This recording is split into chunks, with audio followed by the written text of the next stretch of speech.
So before we start this class, before I start taking the questions and all of that, let me address some of the questions that you all had posted, some concerns that you all have posted.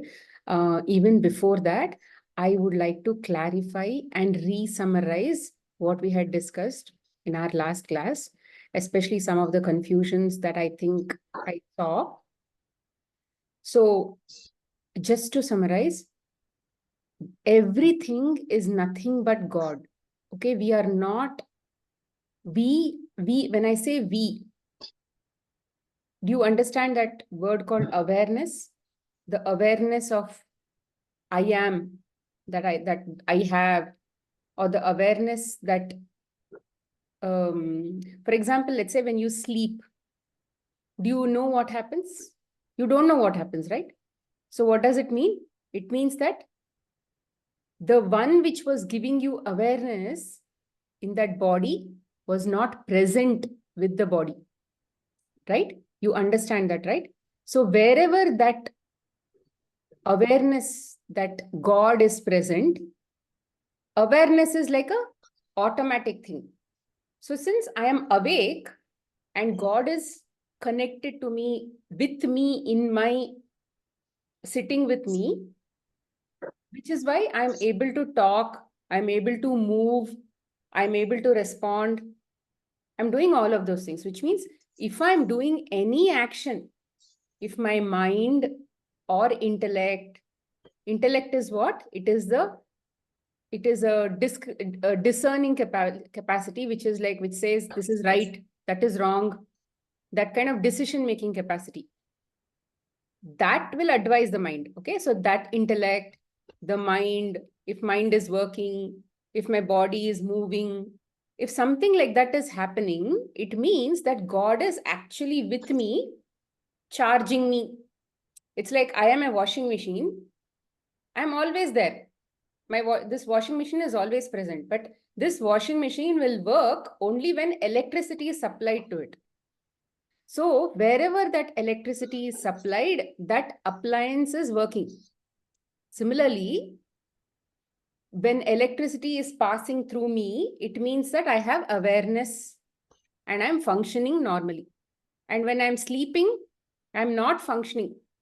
Little bit energy is there. Energy presence is there, but it doesn't mean awareness is not there. Okay, awareness is not there. Let me just mute you guys so that we don't get any other sound. So you understand that awareness, right?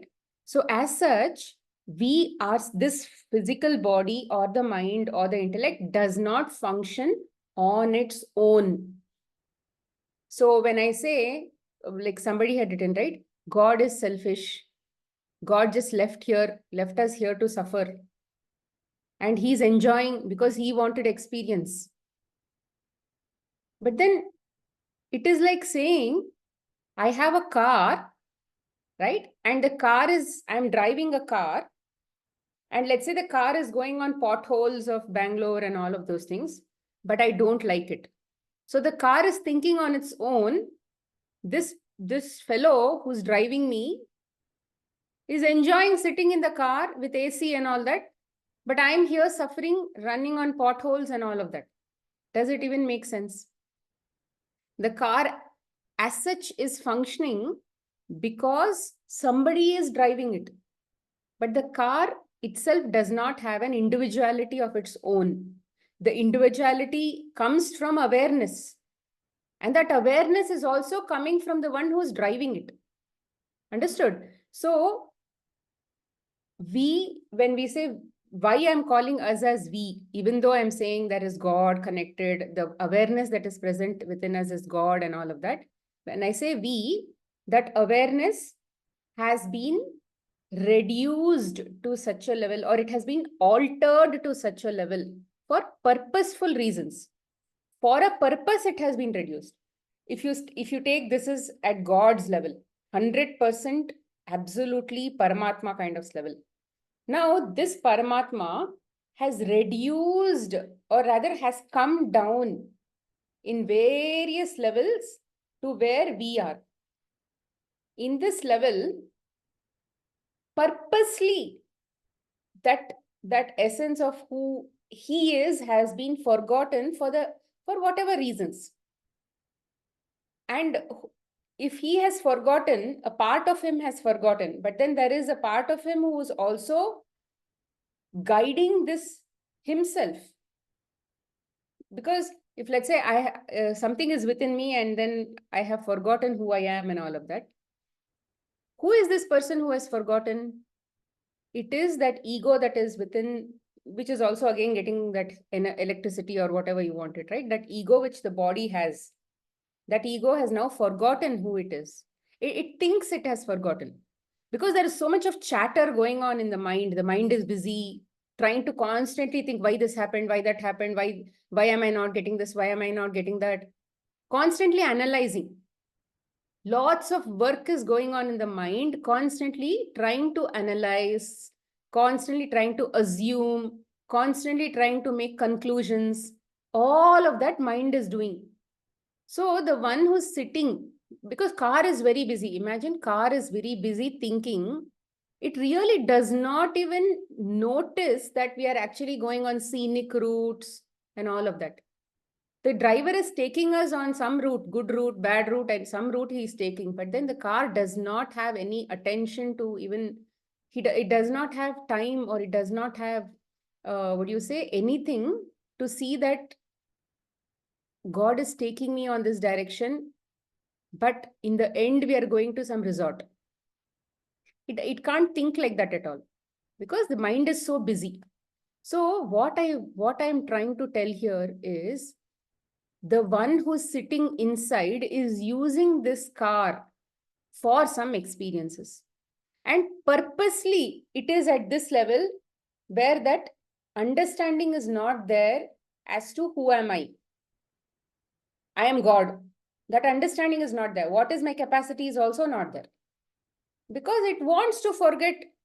If I forget, how will it be?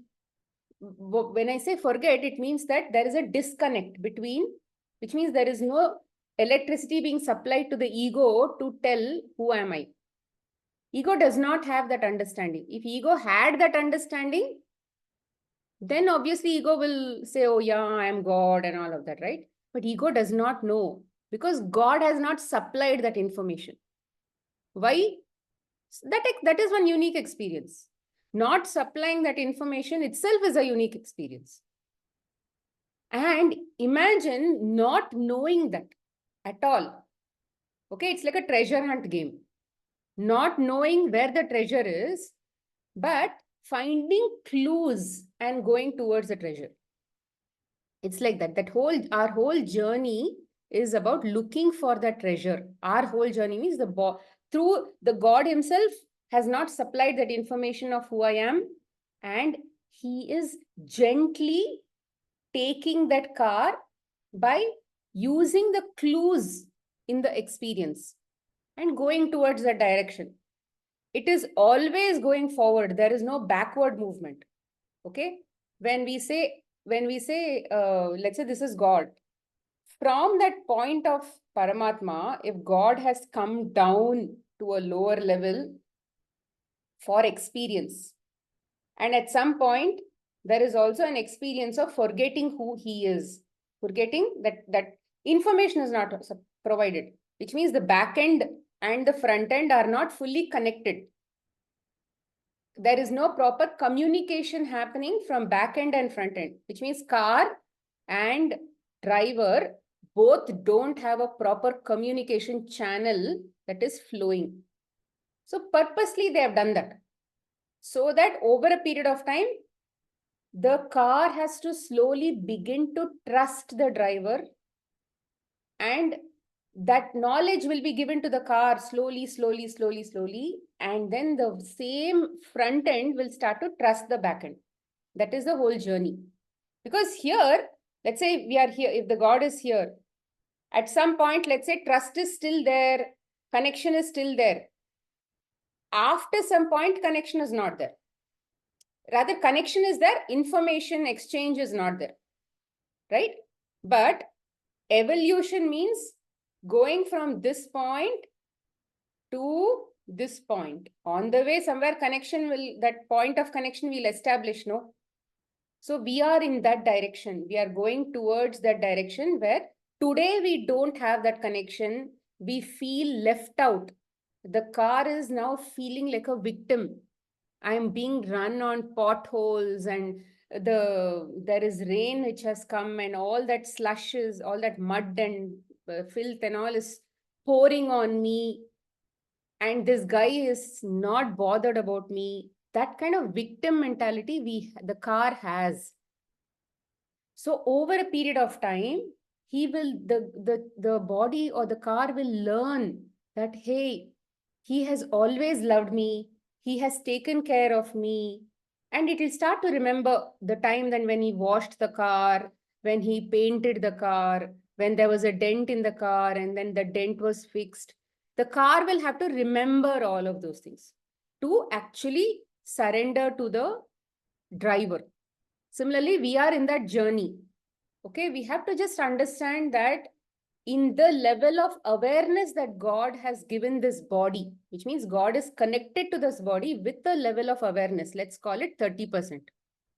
In 30% awareness, okay, in that 30% awareness, it does not remember who it is, all of that I told. We just have to think that we are an instrument and experiences are coming, and I just have to, I means with that awareness that we have, all the work that I have is, am I responding or am I reacting? Reaction will be like this. Triggers will come in this incline. Immediately you will respond, immediately you'll react with this incline. Okay, it will come like this. Chuck, chuck. Somebody told you something, immediately you became angry. Somebody told something, the awareness is like immediately is jumping something. So this is called reaction. Response is like U. Okay, it comes like this. This is a U. Triggers will come here. There is a pause. You will apply, the ego will apply knowledge, and then you will respond in here. Okay, so we have to go from V to U. Now, first of all, to go from V to U, we need to have an understanding, why should we do it? Why should I not do all of those? Why should I not be angry? All of that questions will actually come. For example, I have this financial problems. Why should I not like it? I don't like financial problems. I don't like health issues. I don't like children not listening to me. I don't like self-esteem issues. We don't like all of these things, which is exactly why we are saying there is no way God could have actually experienced the lack feeling if he thought he was God. Many of these people who have already attained samadhi state and all of that, right? They have already merged with that divine state. They have merged with God for a few moments in that samadhi state. And they remember, when they come out of samadhi, they remember, oh yeah, this was the feeling, this was my understanding. And they'll slowly start to apply that knowledge in their real life. But there are some people who are always at samadhi state, right? They are always at samadhi state. For them, there is nothing like, for example, Krishna, when he came and then did Bhagavad Gita and all that, Bhagavad Gita doesn't say Krishna told this. It says Bhagavan told this. Bhagavan means there is no religion. Bhagavan is Paramatma. And in every religion, there is Paramatma. Everybody believes there is a final God. So Krishna, Jesus, all of those people were always in that state, always in that God state. So that's why when Krishna told, trust me, surrender to me, he was not actually very selfish. He didn't say, me means this body. Krishna, I am great. It was not like that. He was in that state of awareness. The God inside him, with that body that was projected in front of people in Mahabharata, right? It was projected at 100% unity. So he was speaking at that level. So we are somewhere at a level where God is not yet expressing himself 100%. So that is why there is confusion. But he is on the path to get there. How do we get there? Rather, what is his plan to get there? Chuck, chuck, chuck, all of these things will be coming in front of us. POSCs will be coming in front of us.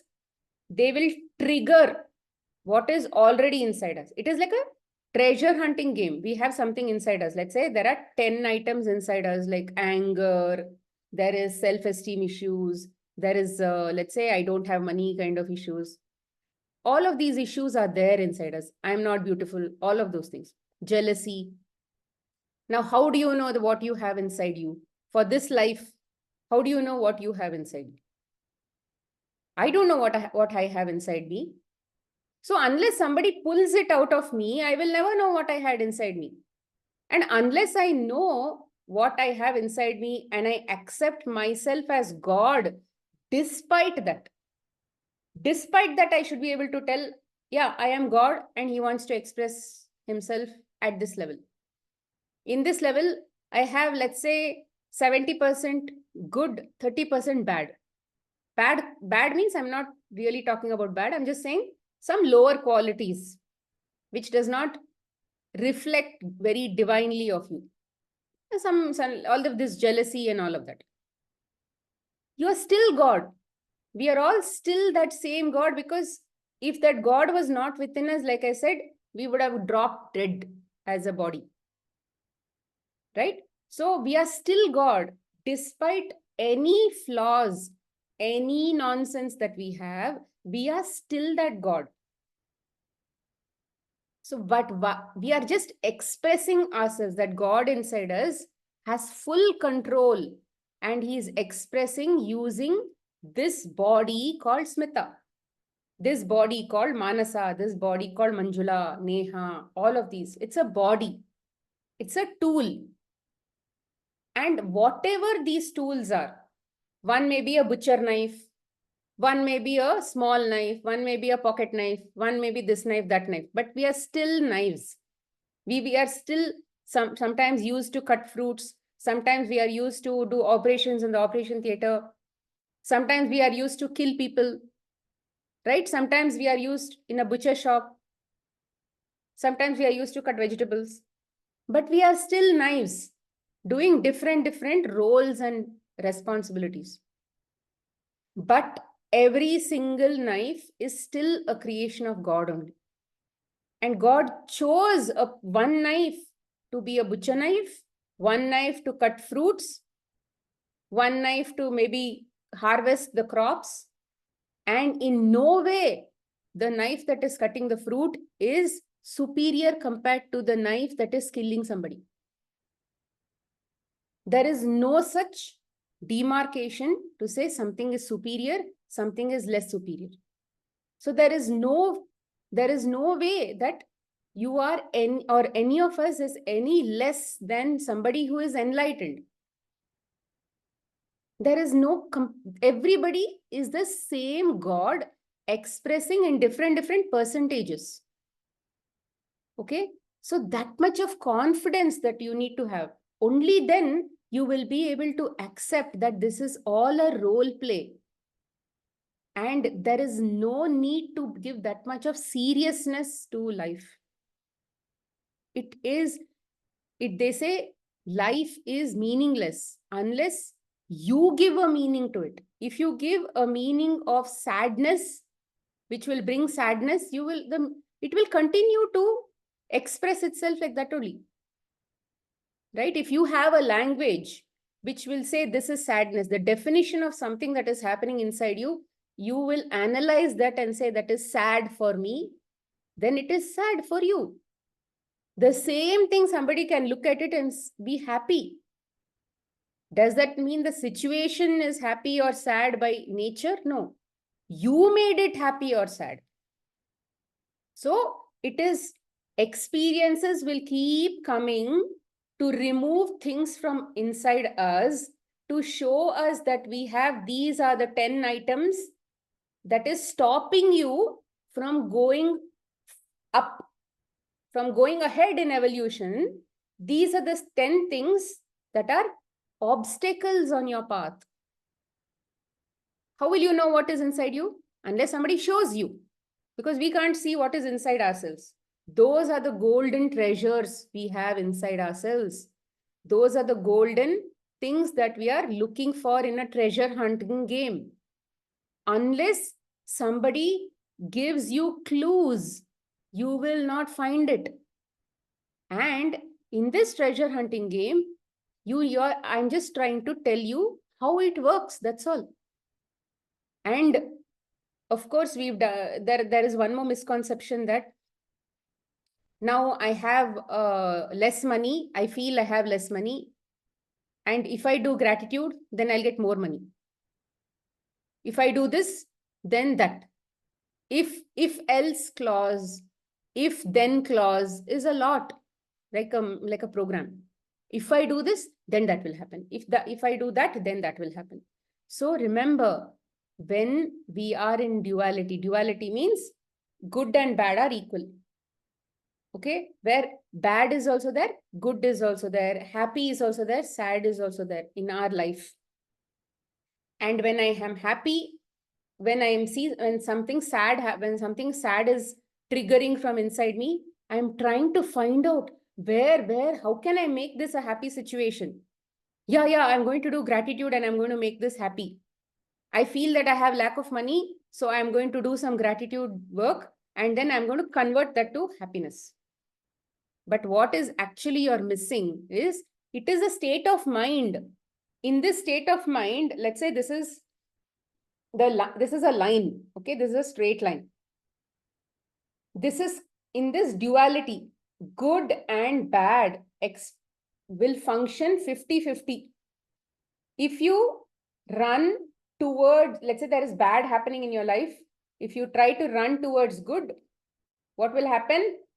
The bad will auto-correct itself in your life. Something else will start showing up as bad. Because that is how the system is. The idea is not to run from good to bad and bad to good. You will never achieve equal there.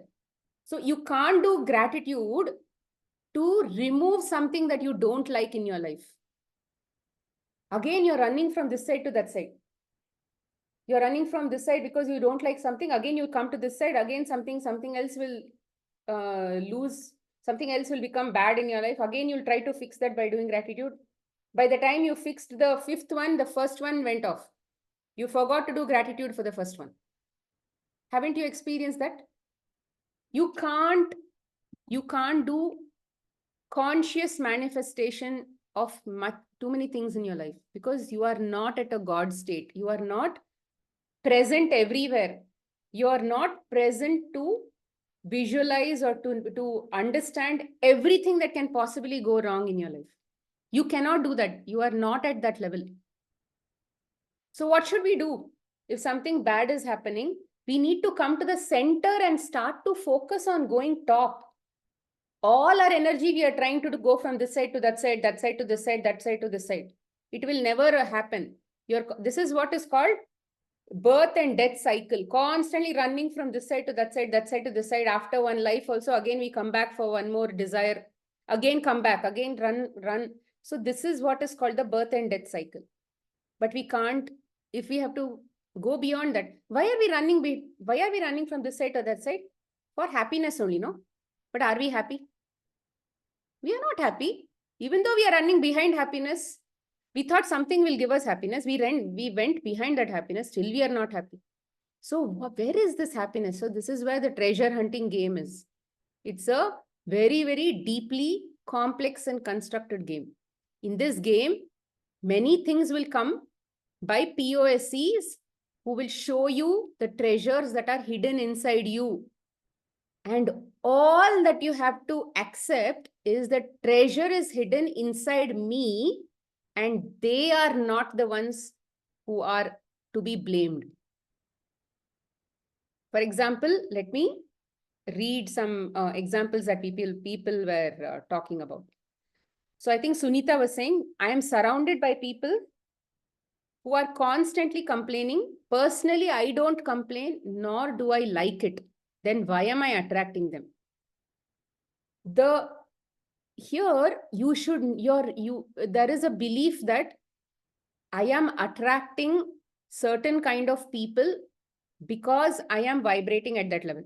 So you need to change that perspective a little. It is correct, but the way of understanding is wrong.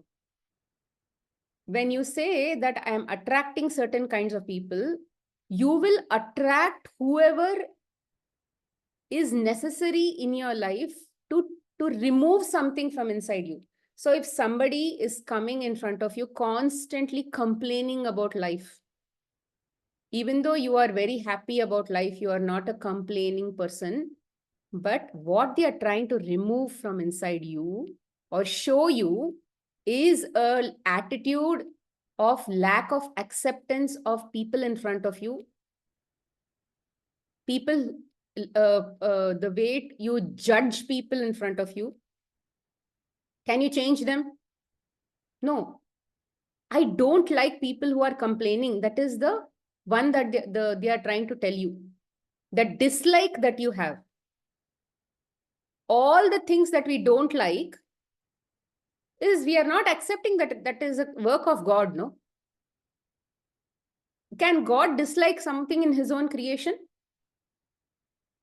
So if we have to eventually merge with God, can we dislike our own creation? We can't do that.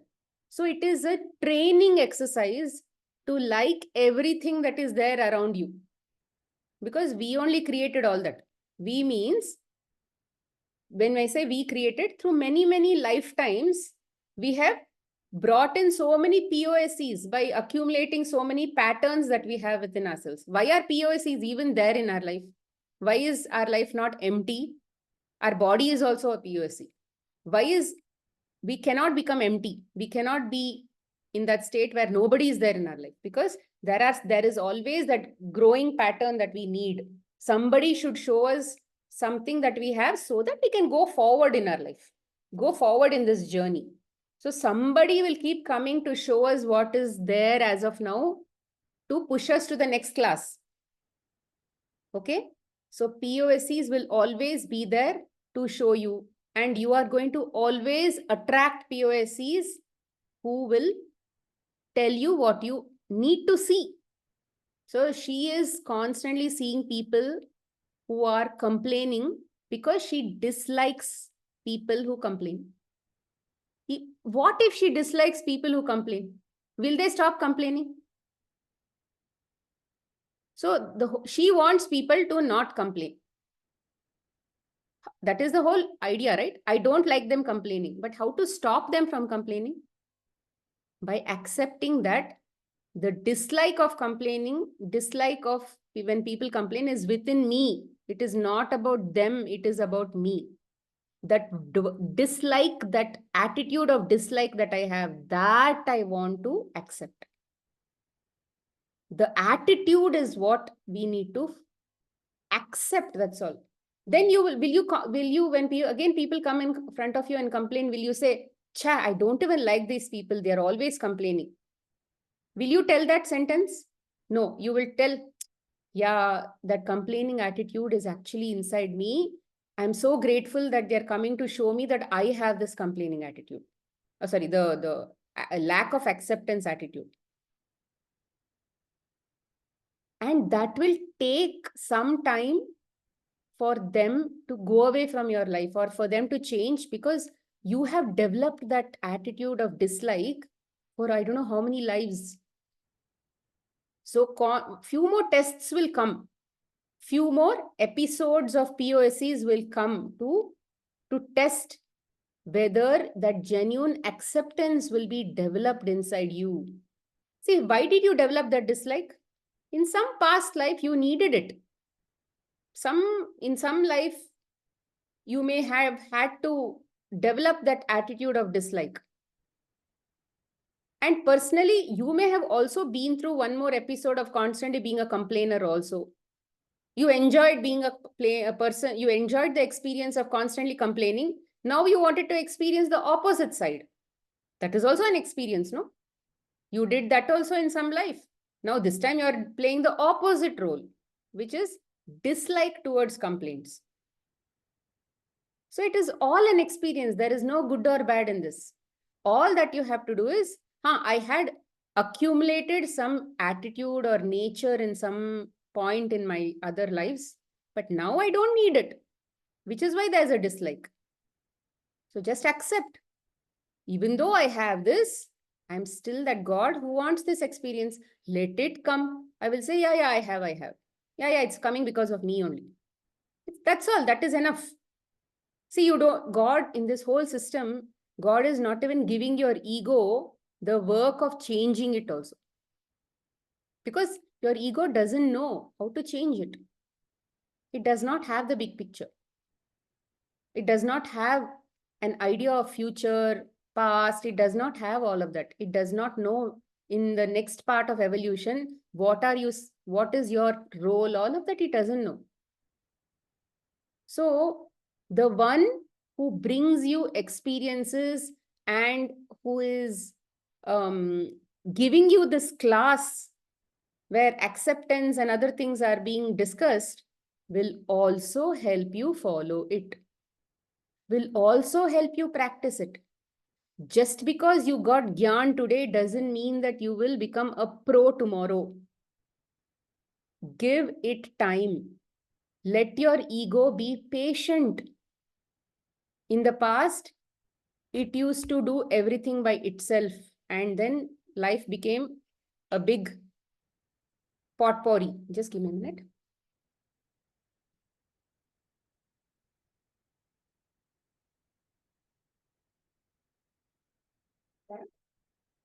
Huh?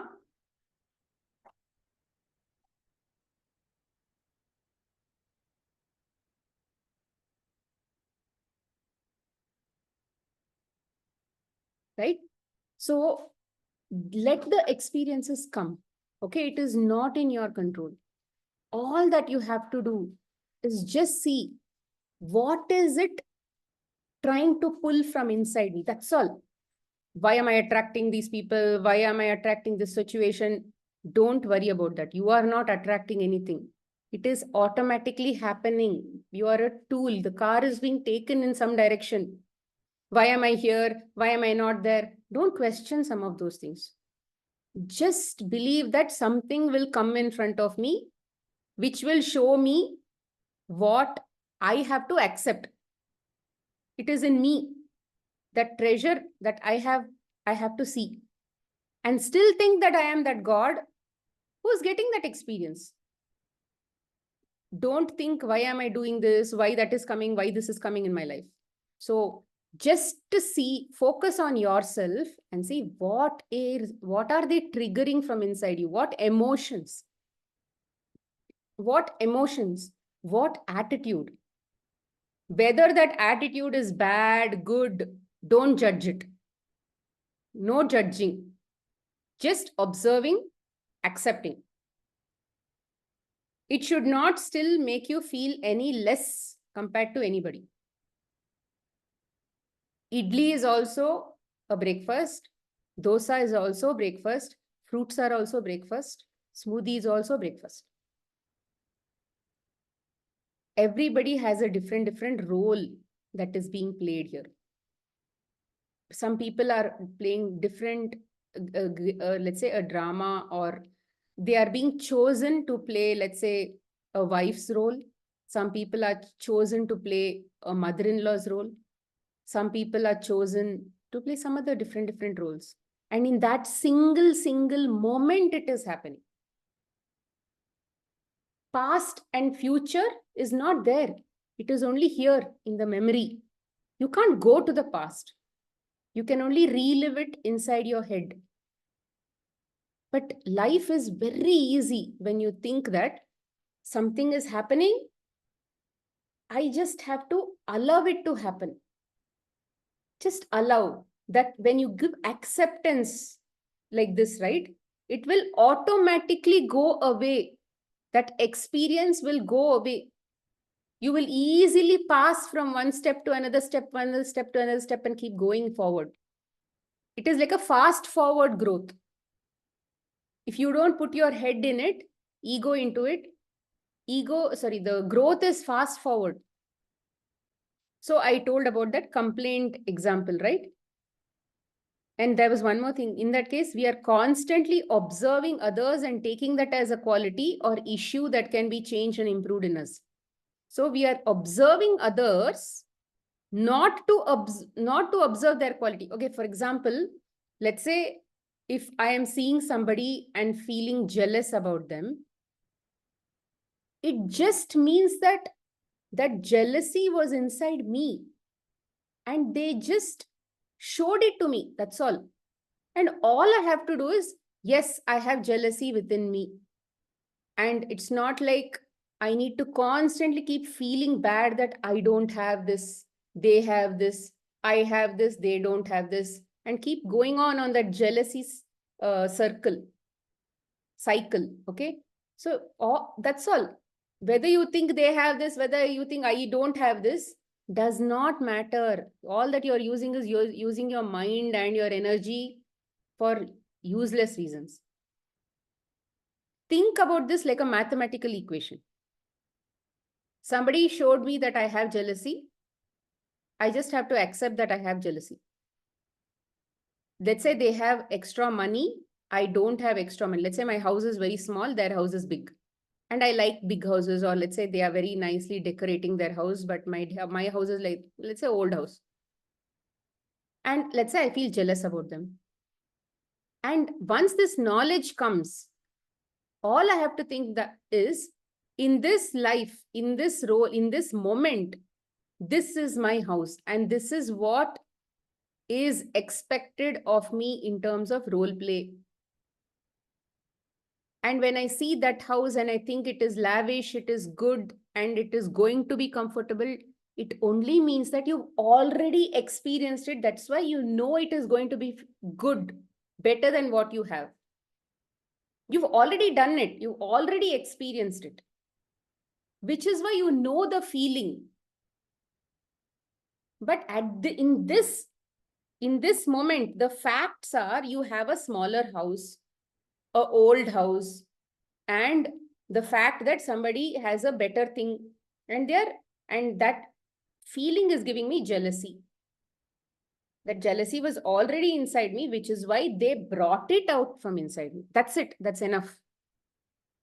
So when you accept that that jealousy was already within me, it is quite possible that things can start improving in your life and you might actually get a better house also in the long run.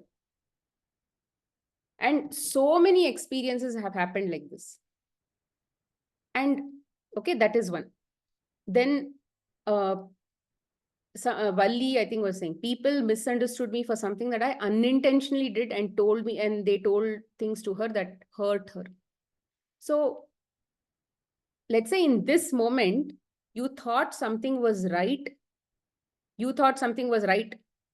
When I say you thought something was right, let's say some situation came where you had to act. Let's say a POSC was coming in front of you and you responded to that POSC with, let's say, doing something. And you did it with your best intentions. But later on, somebody misunderstood. So somebody came, another POSC came to you, and then he said, why did you do this? It was not expected. You did this, you did that. And then since you had sincerity in your heart when you were doing it, when another POSC came and blamed you for wrongdoing, which you felt was never wrong in the first place, right? You felt bad about it. So when you felt bad, it only just accept that. Instead of going in the drama, when you get sucked off in the drama, then you'll say, why did he do that? He made me feel sad. All of that, there is no use, right? Even if you feel bad, even if you do this, even if you blame him, they don't even understand me, they're always doing this to me. You can do all of that story. But practically, will it really help make you feel good? No. But the practical mathematical equation that I am sharing with you is just apply the formula which says, oh, they made me, rather, I already had, I had that, what do you say, my sense of security or my sense of self-esteem issues or whatever you can call it was on the edge. If somebody tries to just shake you a little, you will start feeling bad because you did something.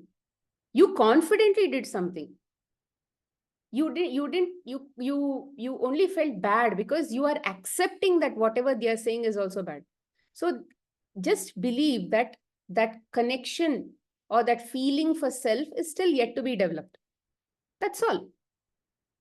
Just go with that state of understanding that I felt bad when he told something, and he told something because he wanted to show me that I will feel bad when they say something like this. Why should you feel bad? Let them say whatever they want. Aren't you happy that you did something out of goodwill? That's enough. That is enough. They are not purposely doing anything. Nobody is purposely doing anything, because there is always God playing mono acting everywhere. I am also God, they are also God. Same God. Amitabh Bachchan is inside me also. Amitabh Bachchan is playing that role also. He's coming and talking to me. Remember, sometimes we have twins and all that they are playing in movies. Something like that. So nobody is actually hurting anybody, because if I am also God and that is also God, why will God hurt another God? It is a role play. He wants to show in this avatar, he is trying to rediscover that hurt. In another avatar, he's showing himself this hurt. So that there also somebody, he is growing in a different way. Here also he is growing in a different way. So just separate all of the drama and just accept that I have this, that's why they showed this. And don't go thinking that, oh, if I accept this and if I don't handle this, if I don't talk back, next time again they'll hurt me. Don't take it so seriously. Just think that, yes, it was inside me, they showed me, that's it, enough. So it maybe when different situations come and you start applying the same formula, slowly you'll start understanding a pattern.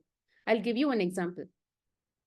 I had an OCD kind of feeling, especially with respect to toilets being very clean. Typically ladies have this. So, and I wanted the toilets in our house to be very clean. And even if somebody does some mark or something, I used to go and tell, why did you do this mark? Can't you just see after you poop and then flush it or something like that? Or use the hand faucet or something like that, remove it. But then when I told them about it, they would always tell me back saying, I didn't leave any mark. But then in my eyes, I'm actually seeing the mark. So this spiral was constantly going on in my life for I think many months or something. And this was not there before, but for some reason in the recent times, it has actually come. Then if there was no use, I started seeing that there was no use if I tried to go change them. That was not happening, right?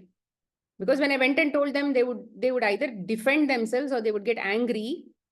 So I was seeing, what is it that actually is happening? What am I trying to learn? Toilet, rather a stained toilet, is actually giving me an irritating feeling. And I'm thinking that, why can't they be a lot more hygienic? If I can be hygienic, why can't they be hygienic? These are the questions that was constantly coming in my mind. But then I said, okay, I'm going to apply this formula of acceptance and see how it will work. I just did that. I said, okay, everybody is God, right? And if God in me wants me to see this, and there is one other version of God who's coming and then staining the potty, what is that? What is happening? Because maybe he wants me to show that I am having this problem of lack of acceptance when people does something. There is conditional acceptance. If somebody does potty stain, I don't like them. If somebody is talking nicely to me, I like them. So there is a conditional acceptance of God. When they come as POSC, there's a conditional acceptance. So I said, okay, fine. From now on, I'm going to see, many of these are like process I'm accepting. Okay, I just want to follow the process and see how it will go. We have to try that. We just have to say, I will apply the process. Whatever I knew till now is not working. So let me apply the process and see how it will work. At least I know I'm following a certain rule here. So I said, okay, even if I see a potty that is stained, I'm not going to from now on blame anybody, or I'm not going to even ask anybody. I've done that in the past. So I did not ask anybody. I did not tell anybody. I said, okay, this work has come to me so that I can actually clean it. And I just started cleaning it. I just started cleaning it like any other work. Kitchen cleaning we do, some other cleaning, bathroom cleaning I do, house dusting I do. Like any other work, this also I started cleaning. Slowly, what happened? The stains started becoming lesser and lesser and lesser. This is what happened. It did not happen overnight, but it automatically disappeared overnight. Not overnight, over a period of few. It took so many attempts for me to actually get better in this acceptance. The longer I take to accept that, those situations will keep coming in front of me because they will still keep showing I still have it. I still have a problem. I still have a problem. I still don't accept. I'm still questioning. So that you need to understand. It is not an overnight process because we took such a long time in developing those habits, developing those feelings, no? To develop the ulta of it also, we will take time. So the acceptance first you need to bring. Then you're constantly working on yourself. You're never trying to blame the POSE, the messenger. You are not blaming the messenger because messenger was just a messenger. He was just a postman. A postman can bring you any kind of message. He doesn't have any ownership on that message.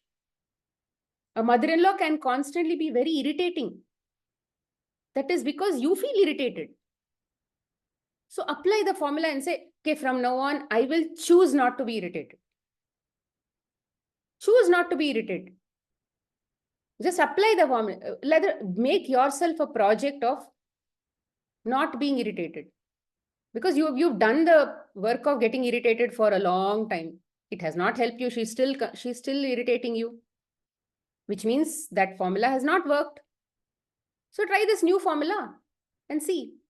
Okay, I'm going to choose not getting irritated. But how will you not get irritated? You have to focus on something else. You have to focus on how good you are doing in that in that acceptance. So bring the spotlight to yourself and start observing yourself and see how well am I doing? How much I'm able to do? Oh, this much only I'm able to do. It's okay. At least this much I was able to do. I couldn't accept that whatever they showed me, I accepted only 50%. Today, I accepted only 20%. Tomorrow, I'm probably accepting another 20%. It'll take some time. For you to become 100% accepting on anything, it will take time. Even health issues are like that. All the health issues have come majorly because we had those kinds of, those patterns that we developed in the first place. So instead we should not, and those are all like parts of ourselves which we have developed in some other life for whatever various other role plays. So we should not be shamed about it. Oh, I have cancer. Oh, my hair is falling. We don't have to be shamed. We don't have to judge ourselves about it. We don't have to condemn ourselves that I am always a bad person. Even though I know telling lies is wrong, I still go ahead and tell lies. So don't feel rejected. Okay. All of these parts are vibrating in lower frequencies. And the focus that God wants to put is to take every bit of this lower frequency within himself and convert it to love and convert it to high frequency love. So we just have to apply the formula and say, I have a very selfish part inside me. I have a very jealous thing inside me, the nature to be jealous, but I still love that part, and then send love to that part. It's like, it's a dark part. If you send love to that part, it will lighten up. Imagine that slowly light in that part is increasing. So when the light in that part is increasing, because you have accepted that it is my baby, Jealousy is within me and it is my baby. And I don't feel less about myself because I have all of these bad characters inside me. That is the best part that you need to do. This is the formula that you need to apply. I don't have to judge myself. I need to acknowledge and love it. Because if you criticize yourself and judge yourself, then again they will go to darkness only, no? They were already in the dark, which is why they come out like something like that you don't like. But if you have to like them, you have to put love inside them. You have to love yourself despite all of those natures that you have. So when you judge those parts, it is like you're actually continuing to keep them in the dark, and that cycle will continue. And obviously you don't want it, no? So we need to accept all the parts of ourselves and understand that we have developed all of those things at some point for our survival. So when you're sending love to them, just thank them for the role that they performed in the past. Because if it comes as a very natural habit to you, it means that you've accumulated that as a habit for a very long time. And obviously, if you've made a habit, which means you've practiced a lot of it, which is why it became a habit. And why did you even practice all of this? Because you were that kind of a person in the past. Which is why at that time when you were that kind of person, you enjoyed being that. Today, in this particular body, you are a different person. Your focus is different.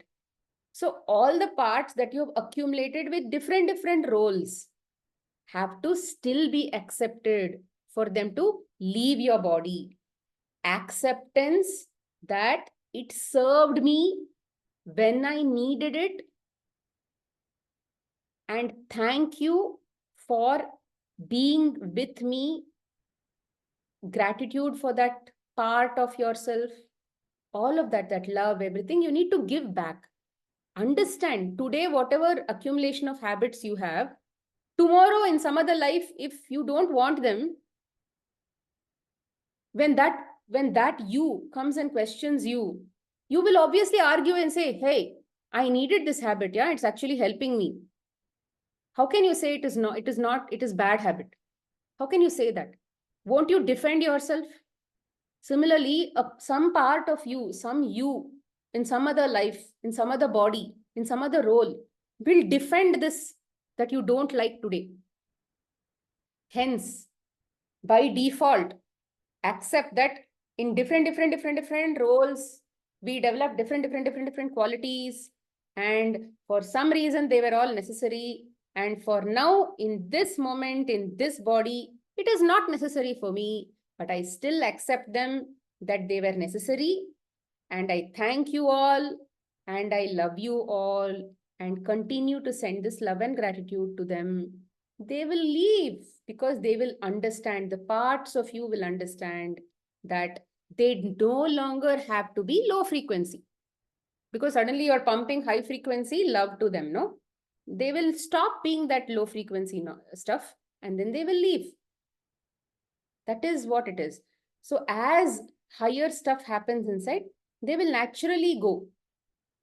So as we learn to understand all of these parts, integrate them from that life, from this life, oh, I have it from all kinds of lives. We don't have to know. We don't have to go through past life regression and all for this. Just concept that what I have was necessary. It may not be necessary today, but I still have to understand that it was necessary. That is why I have developed this habit. That's all. Thank you very much, God, for showing me, my mother-in-law for showing me, my brother for showing me, by so-and-so husband showing me, kids for showing me. Thank you. I accept this part of myself. So every single time POSC shows you something, keep saying, yes, I accept it. I accept it. Don't get angry back at them. Try not, I mean, slowly. If it is, let's say, initially only you accepted 20%, 80% is still anger only, no? You will still shout back.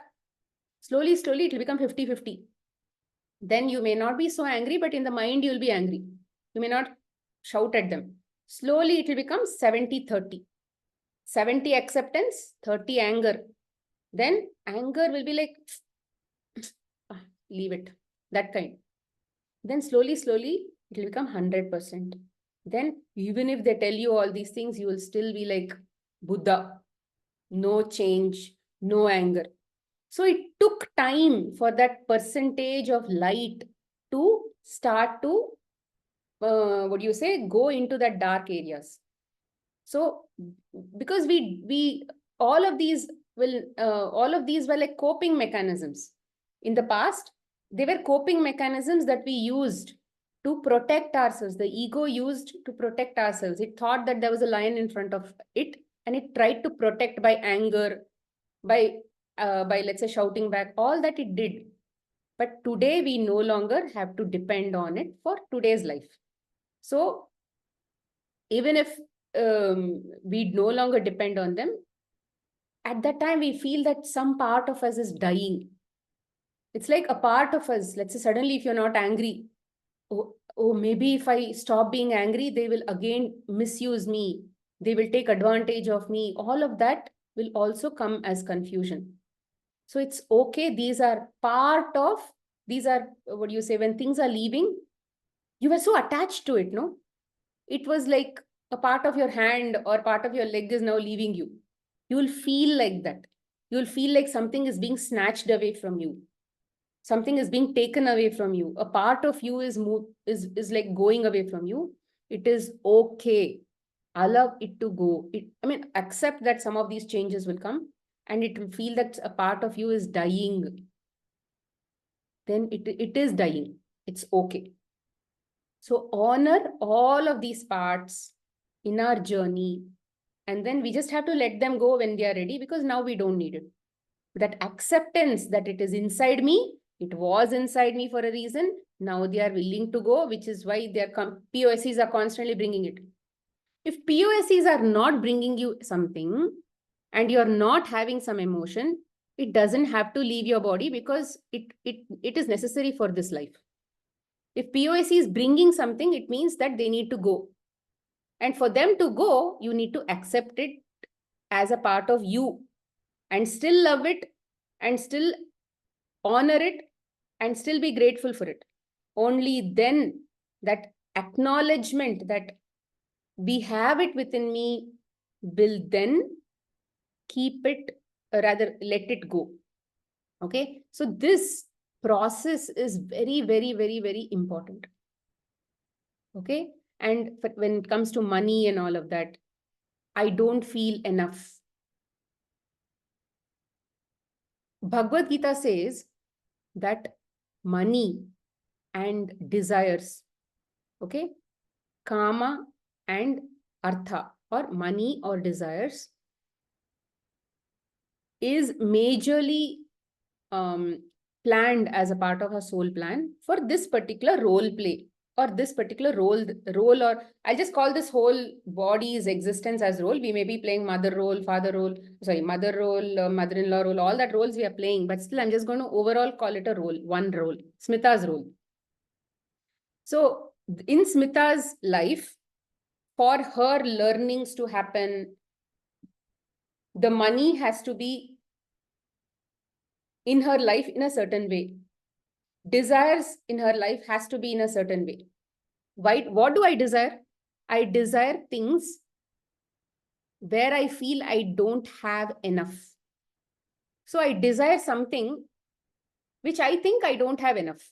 So desires are always also, programmed such that I don't have something, so I'm going to go after it. But whereas money, for that matter, money will keep circulating in my life based on how this role play has to get performed. For example, in this role play, if I have to have, enough money, I may not be like Ambani, but I'll have enough money for my food, clothing, shelter, and all of those things. And my mentality also will be like that.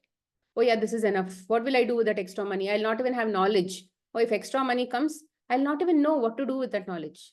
Let's say if somebody gives me like 1 crore or something, I'll be wondering, hey, what do I do with this? I don't have desires to even go get this car, bungalow, whatever. What will I do with this? So these desires and money go hand in hand. So whether whether you like it or whether you don't like it, it has been designed around this. So when you start accepting the feeling of saying, hey, I am not spending money because I feel that I don't have enough. It is not about, oh, I don't have a job, that's why money is not coming for me. It's not like that. I already have a lack feeling within me. Even if I get, let's say, in today's time value of money, if it is 10,000 and tomorrow time value of money is, let's say, 1 lakh, or in the past it was 1 lakh value and then now it is 10,000 value. In this point also I had lack of money, lack of feeling. In this point also I have lack feeling. So money is not actually going to change anything. Money is only showing you the blocks. So for example, when we did our magic class, Anita and I did our magic class, we charged money for that class, specific money we charged, some 500 or something we charged. The idea was not to earn money or anything, because in our heart it was about this knowledge should just keep, we should just keep giving this knowledge. But we also had some issues with money blocks, because we've come from a background where we were in a middle class family and we've been taught to save, save, save. So both of us had these patterns. So we were thinking that, hey, we need to observe when money our husbands were the breadwinners of the family majorly. So we were also depending on our husbands. So we didn't have to some extent I handle money when my clients come and all, but in her case, when bread workshops happen, she used to handle money. But as such, we didn't have a steady stream of income. So investing like how salaried people do or business people do, we didn't have that kind of thing. So we wanted to see what money will do when it actually starts coming into our account. So we faced so many block situations, which means we saw our POSEs, money bringing in so many POSEs in front of us, where it showed us those blocks. In fact, I don't remember what those blocks were, but I can only remember the understanding of how many block feelings we had. And we started to share with each other, hey, this is what happened, this is what happened with this money, this happened. When somebody withdrew from the somebody said, no, I don't want to, can you give my money back? So then the feeling, then when people they were wanting to join for the class, but they were saying, why are you charging so much? So this kind of questions. So when we were addressing some of these things, we were thinking, what is it teaching us? What are we learning from this? So we started to understand many of these blocks. And recently, rather in my life, what has happened is I quit my job in 2018 and I quit my IT job. And after that, I have always thought that God is the one who's bringing in clients to me. And when money comes, he is the one who's looking at after my account. I have always felt that, because I don't have what do you say, an advertised way of, oh, I am a healer. This is the name of my healing, whatever modality. And I don't go and do, rather, I don't go to places and I say, come to me, come to me. You are not doing this. Come to me. I'll show you how to heal from diabetes. I don't say all of those things, because I know that I am just an instrument. And it has always been like that in my life, that I have the awareness inside me has made me feel that I am the instrument and nothing is so much in my control, whether working with somebody, making them heal. Because whenever I wanted them to heal, it was not like they healed. So I have observed a pattern where I felt that when somebody had to heal, they had to heal. They healed. So lots of such observances have made me feel that I am mostly an instrument. All of this has happened. So in 2018, after quit my job, only in 2024, there was a shortage of money in my account, like a few months back. And that is when I realized, hey, when I'm going to pay the fruits guy or my house bills, then I was thinking, hey, where is the money? There was a shortage in my bank account. Of course, that is when I felt, that is when I started to have a different POSC coming in.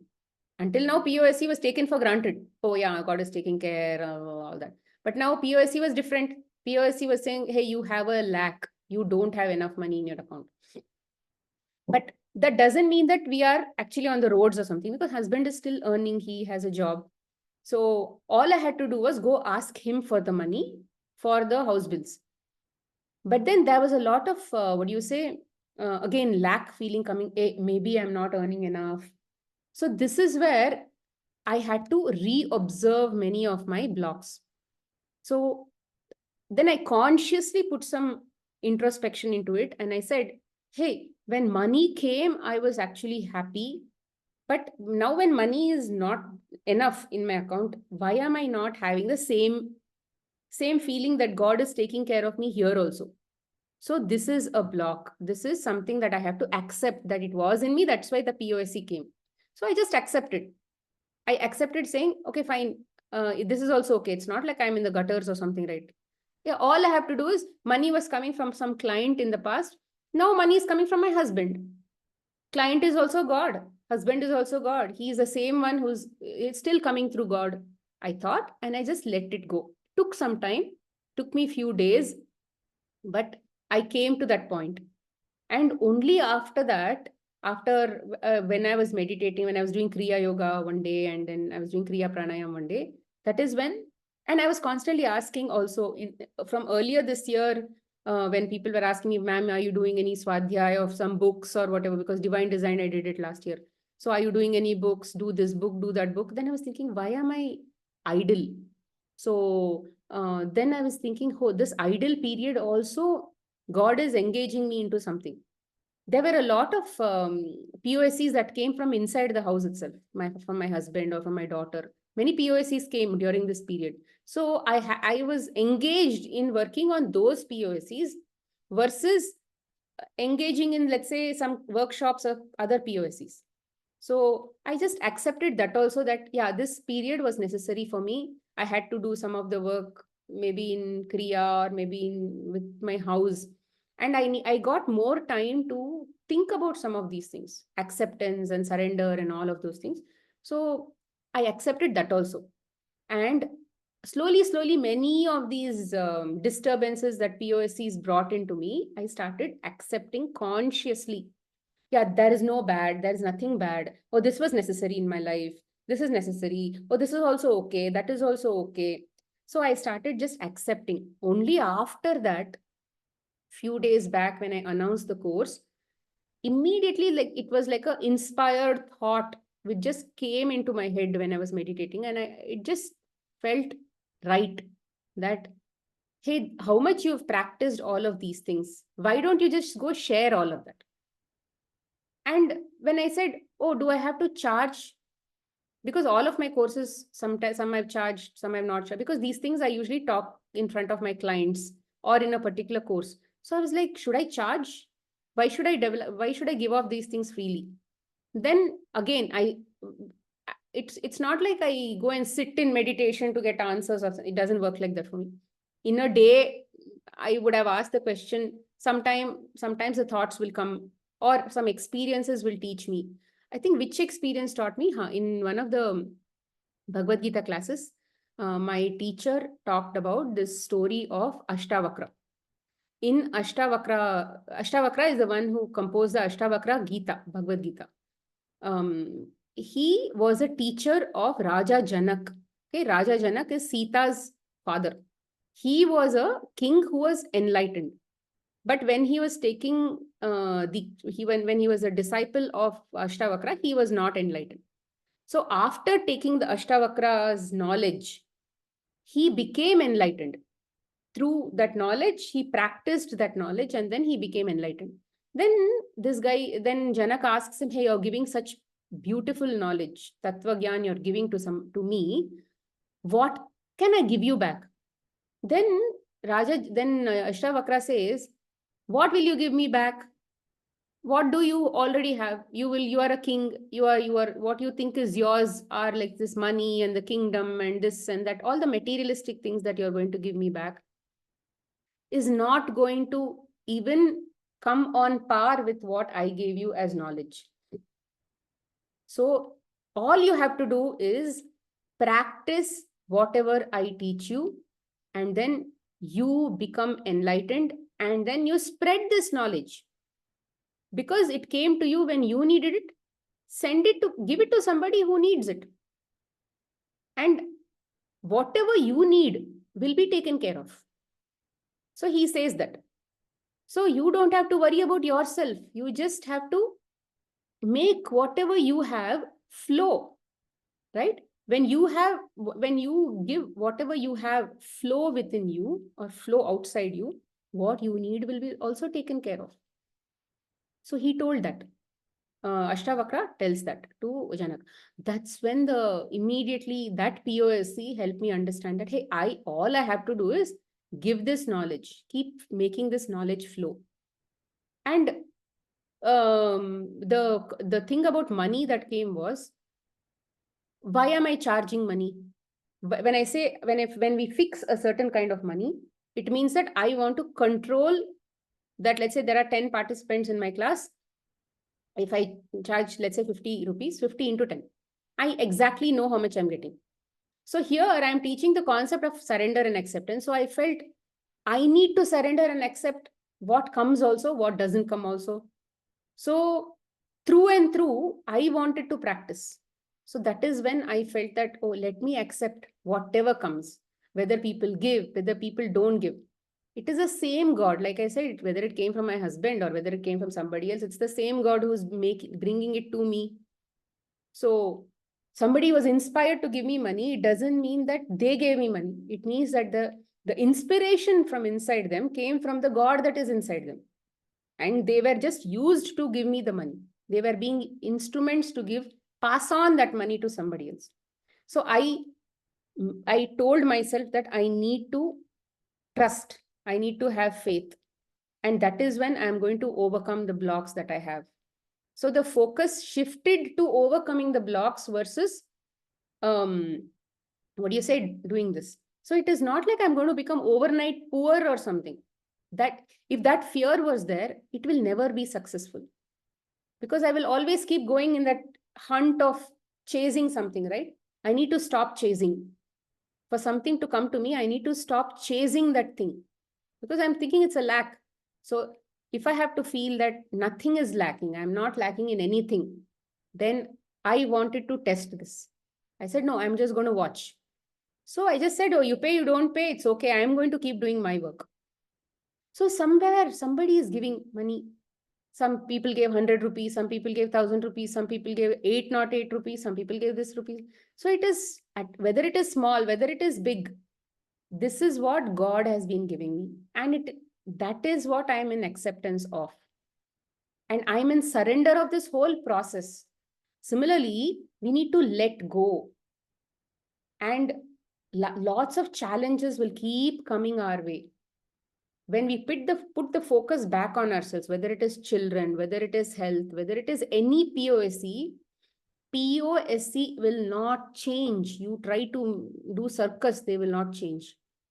When you accept this, POSC will automatically stop bringing that experience to you because you don't need it anymore. So if you have to see them change, you have to change from within you by accepting. That's all. Okay. So let me stop here and let me see if there are any other questions. There was one more question about extra work that comes into our basket. Absent colleagues. Spouse did not do his usual job. Kids piled up some mess. Something fell down on the ground and I had to clean this extra work when time is short. And people who you don't like are assigning you extra work. All of this happens in our life, right? And then we get irritated. So the way to accept that also is, in this moment, if some work is in front of you, instead of blaming some possibly cooked up reason, oh, if this person had come and they should have done, all of that is just a belief, right?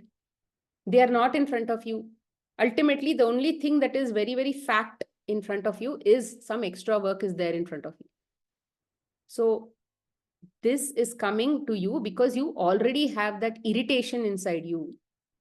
So when you say, oh yeah, this extra work came so that I had that irritation inside me, so I will choose not to get irritated. I will do this work. Let's see how that goes. 10 times it'll come, let's say. 10 times it'll come to test you whether that irritation is going to still be there. Is the irritation still there? Is the irritation still there? Consciously work on it and choose not to be irritated. 10th time, once 100% it becomes, that extra work will slowly start to disappear. People will automatically start taking responsibility for their work. You need to see this through. You need to see it working by practicing it. I can only tell this to you in theory, but you have to, see this in action only by slowly start doing this consciously in your life. Because you will be motivated to keep doing only when you see results in your life. It is very important. And surrender comes from the concept of saying the one who is controlling this whole drama is the one who's doing everything. So I am not the one, just because I like some outcomes, I'll do my work. But just because I like some outcomes doesn't mean that outcome will come to me. The more I chase that outcome will start to run even faster than me. I will not even get that outcome. So what will you do? You say, outcome number 1, outcome number 2, outcome number 3, outcome number 4, whatever outcomes are there as a part of this work or this experience, I am okay with everything. Be okay with everything. Which means you're saying, I don't have any preferences. I'm okay. You're mentally becoming okay. You're not saying anything to anybody. You're just mentally being prepared to be okay with any outcome. And usually what happens is the one that you like only will come, or something even better than that will come. Today morning, what happened? Today morning, I applied this to something else. My daughter and my husband were leaving to the US. Today at 3 a.m., they left the house. By 6 a.m., there was this flight. And for some reason, there were a lot of flight delays. And their London flight, they were about to miss the London flight because this flight, Bangalore flight, was delayed. So all of this happened. So I called them at about 6 o'clock. They said, yeah. So they said that they are going to put us on another flight, Air India flight or something. So we are waiting for that flight. It's going to board at 10 o'clock. Then I asked this question, why is it that you actually did not take the delayed flight itself? And then maybe you could have gone to London and then all of that. Then apparently my husband said, no, my daughter said that it was an overnight stay that they were giving there. So it's going to be delayed to go to her conference there. So let's wait for this another flight that they are promising. So it was like they already had a bird in their hand, but they chose to leave it and they chose some other flight. So now they had, that also was gone. This also is not under promise because suddenly now the Air India people are saying we are overbooked and then we can't still promise that you will be in this flight. And they have a conference on 2nd. So they had to anyway go. But there was no guarantee. So then I started to reflect because I used to feel, I started judging in beginning it's not like just because I have knowledge, I will do the right things always, because every POSC will give me it'll trigger something new from inside me that I did not know, right? I cannot be perfect. As long as I'm in this human body, I am still not perfect, or even sometime later also, I won't be perfect. And POSCs, as long as I'm there, POSCs will constantly keep triggering something new from inside me. So it is always going to be a surprise for me, right? So initially, I started to judge and say, what is this? My husband listened to my daughter and then he let go of this. Why didn't he think properly? And then she was also anyway not thinking properly. So all of this judgment came. Then I was thinking, hey, it is my experience, right? All of this is happening in my experience. Why is this experience coming to me? What am I learning from this? What is it triggering from inside me? Judgment, criticism, criticizing them about lack of judgment or lack of taking right decisions or anything. Then I was thinking, hey, are they making those decisions or they are God's puppets who are making these decisions? God is actually doing this. Then I started to my ego is constantly telling me, see, they did this, they missed the flight, the conference will go, so much of money waste, blah, blah, blah, blah, blah, all of that. So I started to tell myself, hey, stop. Don't think like this. That is also God. People inside them, God is also inside them. He brought out those decisions. Did they purposely take those decisions? No. God made them take those decisions. And I am now in a situation where they're telling me all this, and what is coming out from inside me? Judgment, that they are not taking. So I said, no, from now I will choose not to judge them. No, it was God's will. Let it be okay. Whatever happens, let it be okay. What max can happen? I was looking at the outcomes. Outcomes are they will never get a flight, and they will never travel, and the conference probably will be missed, and they will probably lose some flight money or booking of the hotel money or whatever.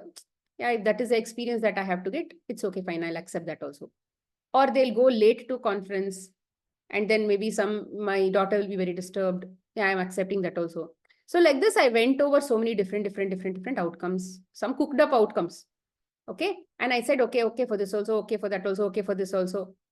And there was one worry about, oh, they are they're in the lobby of the airport, neither this side nor that side. So no food also. So, okay, it's okay. I think every day they are eating enough food. One day, if they are not eating enough food also, it's okay. Maybe one day they'll do water fasting. So somehow all of these outcomes, I was just trying to tell myself, it's okay, it's okay, it's okay. And after some time, they called me and they told me that the counter told that they have already allocated seats, but they'll not allow them inside until everybody goes.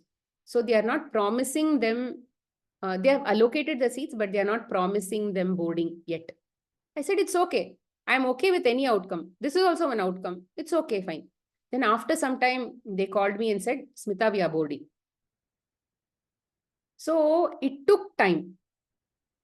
And every single moment when the ego is like constantly doing its old habits, you have to teach the ego to say, it's okay, let us trust, let us accept, let us surrender. We are like training a child. Okay, it is like the God's awareness inside you is training the body to become God. If the body has to be continued to become like Krishna had a body, right? And Krishna was in God consciousness. So if this body has to become Krishna kind of person in some future, then it has to be trained to behave like one, right? So you need to train your ego by constantly saying, let us do this. Let us do this. Let us choose to do this. Let us try this. I don't know how it is going to work. Let us try this. So when we constantly keep doing these things, slowly, that ego will start to calm down, and it will not see the world as a threat. It will not feel like a victim. It will not always be in that stress mode. We are always in stress mode, right? Trying to react all the time. We are trying to fight. We are trying to run away from something. We are trying to constantly shut off the door when somebody is talking or run away from it. Or we are trying to constantly seek companions who is going to agree with us. All of this we are doing. Why? We want to feel good. We want to feel like a cushion. So that ego will relax and it will say, it's okay. It's okay. God is taking care of everything. All I am is a instrument in his hands. I have to just let go. Things will take care of itself. I don't have to interfere in anything, including when we talk about kids and all that, right? I need to inculcate these habits in kids, all that. When something feels right to you, do it.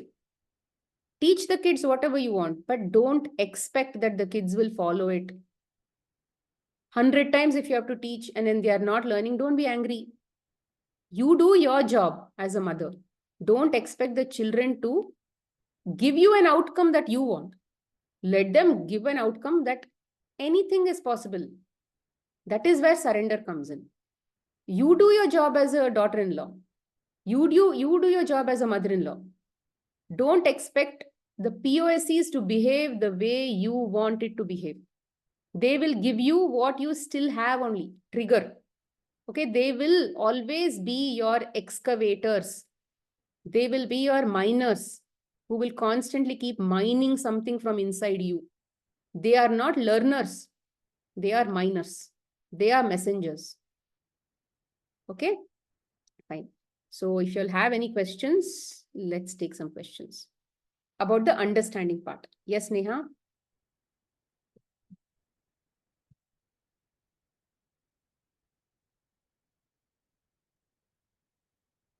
Yes, Neha, you can't, I think you can allow you can unmute yourself, no? You can't. Oh, sorry. Yeah, sorry. Can you now? You can, no? Hi. Yeah. Yeah. Tell Hi, me. Smita. Thank you so much for such a lovely, gyan, I should say. So I would start with initially when I was sitting for the lecture, I had some breakdown in my hand. And for the last 2 days, I had it aggravated. So, Mm-hmm. I was practicing for the 2 days, like, I accept it, but somehow I was saying it, but not accepting it fully. You know, बोल रही हूँ but वो apply नहीं हो रहा था because वो fear और रेजिस्टेंस आ रहा था कि एक्सेप्ट कैसे करूं पेन को right now I was just listening to your lecture वो आपके वर्ड्स सुन सुन के ही वो बॉडी ऐसे I could feel my muscles relaxing मतलब acceptance acceptance don't resist acceptance तो वो उसी में मेरा pain like I can feel it's you know 30-40% it's already relaxed. So my thing is, how do you, like initially you told us, move from reacting to responding? So when situations come like this, how do you move? Because you're in so much, in that breakdown, it's very hard to move from reacting to Responding. responding. So how do you actually do it? See, when we think that what I tell, if I tell something, only then they will do something that I like. Okay. Rather, you're trying to control the outcome, which is why you're telling something reacting, no? You're reacting because you want to control the outcome to sway your way. That is when you should stop and say, I'm not the one who's controlling the outcome. That thing about I am not the one should come. Slowly, when you start incorporating that, something came in front of me, what is it showing? That can be the first question that it should come up. Initially the POSs may be expecting you to respond very quickly. Amma, what should I do? Then immediately you have to say something. Many situations are expecting you to quickly say something. But many situations are expecting, can probably give you that time. But I think that when situations come to quickly tell you something, quickly expect something to tell you, you may quickly tell them something also because you think that you have to quickly respond. But the situation is not telling. You have a belief that I need to respond very quickly. At that time, why don't you choose and say, oh, somebody is actually making me respond quickly. I have this urge. I have this urge to be very fast. So that urge you need to recognize. It's okay if I'm slow. There are so many people who are very slow, no? But life still goes on for them. So like currently, if you are having that breakdown and you keep telling, I accept it, I accept you. So gradually, you'll start accepting. Is that how it works? See, we should, for example, let's say I'll give you, I think I have already told this example many times. I had a cut in my hands, Yeah, right? yes, I know that. And I felt that was due to cockroaches that I've killed, like zillions of cockroaches that I've killed. It was my cooked up analysis. Who's giving me proof that, oh, you killed a cockroach in this, and that is your karma that is coming back. And when I was in that state, I was thinking that there's a payback and all of that. I was in that understanding a few years back. So I felt really very good when that cut happened because I wanted to finish it off this in this life itself. Because who knows, killing cockroaches can be some killer coming to kill me also, no? Anything, any payback can happen. Somebody coming and then chopping my head off, killing my something, or maybe killing my kids, or it can be any possible thing to hurt me, right? Giving cockroach was hurt in some way. I'll also get that hurt in some way. That was my understanding. So I was very happy that that hurt came just as a cut. which was okay for me to bear. And it was okay because, okay, yeah, 1 or 2 few months I'll not have my hand. It's okay that this experience is so much more doable, manageable. I felt like that. And I was happy that it ended like that. And because I felt gratitude for it came to me just as like cut in my hand with stitches. It was still there. And I still was not able to use my hands. I had to do dabbas and all of that with single hand. So because I was in acceptance of that thing, the whole thing started aligning. My maids, who was always applying leave, the one jhadu pocha and all, she did not apply leave. And she started to offer help to cut some of the vegetables so that I can put everything in the cooker the next day and then make some one pots for the dabbas. So that whole month I've done only one pot. Lemon rice one pot, this one pot, that one pot, rasam one pot, sambar one pot. See, all of that one pots I've done because she gave me in small, small katoris everything. And if I have to open dabbas, my legs were cooperating, my hands were cooperating, my neck was cooperating. So it all came together and people also were cooperating. And like this, I was able to see positive things happening to help me overcome rather face those situations. I had to go through that. There was no shortcut. But while I was going through that, I was still happy. And after this next year, I again met with a very severe accident and when my wrist fractured and it dislocated. So I had to go through a surgery. And I initially I was thinking, I was in shock. I was such a good rider, so confident. I was also chanting God's name and I was riding. Why did I meet with such a brutal accident? And then I started to tell myself, hey, last year you met with the same problem, and then God made you practice one few months of how to stay with one hand. Hey, now you know how to stay with one hand. It's easy. That was what I told myself. It's easy. You can manage this also. Few moments. Last year you did it. This time also it was a good experience. This time also it will be a good experience. So it was a good experience this time also. And lucky, I had a growth on my wrist. And I was constantly asking for questions. Nature cure, I did so many days, but this is not going. How do I address this issue? Because I was not able to do many yoga asanas. It broke.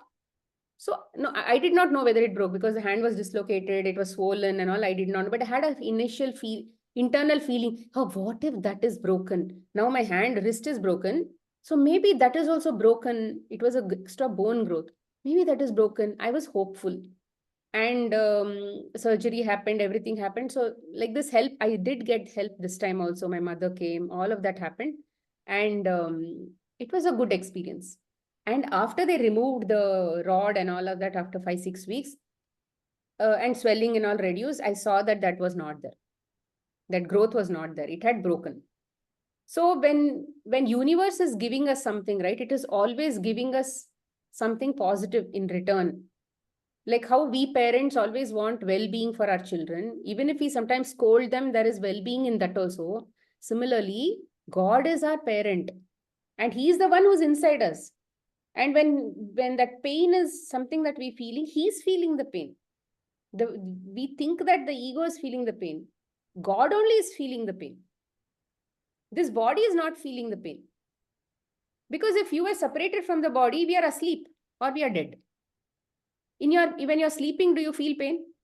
No, you're asleep. Or when do dead bodies feel pain? They don't feel pain. So who is the one who's feeling pain? The God only is feeling pain. But he's experiencing it through this hand, through this leg and all of that. So you are not separate from God. That God is still going through that pain. So the one who wants to go through that pain also will know how to remove that pain also. No, that period is necessary for him to understand the intricacies of pain. Because as God, he doesn't know any pain. He's like Satchidanand. In Satchidanand state, there is no pain. Everything is there. So if he wants pain, he will give himself pain through various situations. And then he will want to go through and enjoy that pain. Because he knows pain is not going to kill me. It is just an experience.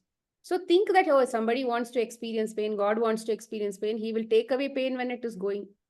He might tell you, okay, rather you might feel inclined to do juices, you might feel inclined to do smoothies, juices, fruits, but you're not doing it to make pain go away. You're just inspired to do it, you're doing it. Don't do anything to make pain go away. Okay. Don't do any action to remove something that you dislike. What you dislike is showing you that you are disliking, that is why it is still there. So if you're going to a doctor, you're going with the intention कि मेरा pain सही हो जाएगा, right? So what you should think about when you're going to the doctor? Like, just go. If you want to go to, you're inspired to go to the doctor, just think that God, it's an उसके experience. अंदर भी God है. Let me see what he will say. Okay. Let me see what experience I will have. But just be very clear that whatever I do circus to make pain go away, pain will not go away. Okay. Just this morning, I was actually telling somebody about the same thing. Smita, pain is unbearable. What to do? Yeah, she's done everything. She's taken medicine. She's taken this. She's done juicing. She's done everything. Pain is still there. What can we do about it? What can anybody do about it? The solutions that has come in front of her has already been tried. Right. That's what has happened with me also. So what can you do about it? Try this approach. Try and say, okay, fine. Pain, you are here for the right reasons. So she says in some meditation, she saw that she was in a battlefield as some soldier and her hand was chopped off. Who knows if that pain is still being trapped? See, all of these are beliefs. All of these are reasons that we have in our head. Right. Just to make us feel acceptable, just to accept all of these things, we only, like how I did the cockroach reason. Who can prove even that is right or no? Right. Similarly, you need to have your own understanding of why I need to accept this pain genuinely. Because unless you make yourself accept it, it will not get accepted. And the reasons can be anything. Because it's a hypothetical. Everything is hypothetical. You give a meaning to something. Give a meaning of your choice. But that meaning should give you a convincing answer. It should give you a very good convincing reason why this pain is there in my life. So then you're actually not doing, so you should come to a point where you're not doing anything to make the pain go away. For example, most of my life, I've had issues with my in-laws in most of my life. And then I've always wanted to run away from them, get away from them. So the more I tried to get away from them, there were only closed doors, dead ends, and there was no way I could get away from them. And there came a situation where I went to one of my friend's house, and then I don't know, I mean, I've seen her house many times, but that particular time when I saw her house, the situations and all that, I felt that, hey, the situations in my house are far better. I have a support system. I have a bigger house. My in-laws' house was actually much bigger at that time, old house. So I have a bigger thing, and then there is a lot more hygiene in our house. Not that hygiene is not there in their house because they didn't have time. They didn't have maids. So there was a little bit less hygiene. So I felt, okay, oh, hygiene is also there. So some more value systems are there because my in-laws are very orthodox and all of that. Wow, I actually have so much of gifts that I've not been able to appreciate. Then I stopped thinking about getting out from that house. Within 1 month, something happened to my in-laws and they said, we want to sell off one house and we want to rebuild this house. We are now wanting to demolish this house. They immediately got buyers and people who were willing to give them 97 lakhs in white. And they gave, some random buyer came and then he gave 97 lakhs in white. He bought the house, which was not getting sold for years. Somebody bought it within 1 month. All this happened. So many other miracles also happened in that time. All I did was, in my acceptance, in my reality, I just accepted that I want to live in this house. I don't want to get out anywhere because I have far more comforts than what I would be in if I had lived alone. I stopped. Then the urge of not going out was so strong now. And I didn't want to go out. That was another thing. And I wanted suddenly my in-laws to live with me only. I requested them, you stay with me only. Why do you want to build another floor for yourself? You're already 60, 70. Why another floor? I thought they won't be able to take care of themselves because we were already taking care of them. So they said, no, we want to live separately because they were living separate like this together for ages with their in-laws, with us. So they wanted to have a comfortable life. So they wanted an independent floor this time because they've lived enough with us, with all the kids and our periods issues and all of those things. They wanted a separate house. But now I'm like, I was ulta. I was like, no, you stay with us. How much can you take care of yourself?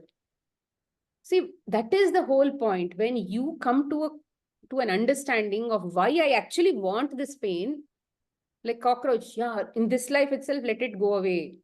Why I don't want to carry it to my next life. So what happened? It came, everything turned out to be beautiful. Here also, I wanted to live in this house and the house went off. And that see, God also knows what your ego wants, what your ego is happy with. He will always want to give that to you as a parent, but he also wants to understand what is the best way to give it. Let it come with values. Let it come with the right value. And then now we are living in the same building with three different houses. My in-laws in one, my brother-in-law in one, and then we are in one. And it's a very harmonious life. So what you are fighting will fight you back. What you are chasing will run away from you. You need to have some cooked up reason to be able to understand why I have this pain and why it is necessary for me to have this pain. And then all you have to do, like I said in the beginning of this class, send love to that pain. That pain is like there so that that part of the body or that part of your being is full of darkness. You developed pain with some pain emotions. So now there is a pain physical, which has translated into a physical pain. So all you have to do is put the opposite of it. Love. Send love to it. And once it becomes a full 100 candle bulb, it will leave your body. So when pain comes, let your only focus be to say, it is there for a genuine reason. It helped me when I was coping with some, let's say, situations. At that time, I had, it helped me feel good by having, let's say, by thinking painful thoughts about people in front of me.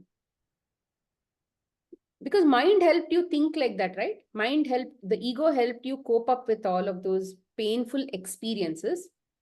And then it became a mind thing.